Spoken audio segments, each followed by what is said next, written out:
আসসালামু আলাইকুম। আসলে বিয়ে মানে আনন্দ আর উৎসব, কিন্তু আসলে জানা ছিল না মানে যার বিয়ে সেই অধৈর্য হয়ে শেষ পর্যন্ত নিজের মালা নিজেই গাঁথা শুরু করলো। আর তার আফসোস তার আমি ভিডিও করি না। আচ্ছা একটু মালাটা দেখাও। আর আর কি কি মালা হয়েছে? এটা কপালের টিকুলি। কি কপাল, কি কপাল! কন্যা নিজেই নিজের টিকুলি, গলার, হাতের, কানের। এটা হাতের।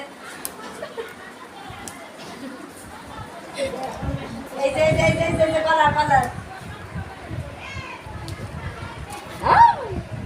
কোন ধর এটা ধর দেখা দিন।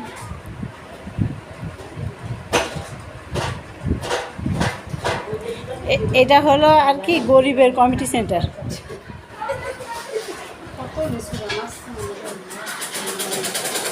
এটা হলো গাঁদা ফুল, আর বাইরে হলো আয়োজন চলছে, মানে এখন আসলে প্যান্ডেল ট্যান্ডেল ঘেরা হয়নি ওইভাবে, মানে এই গ্রামের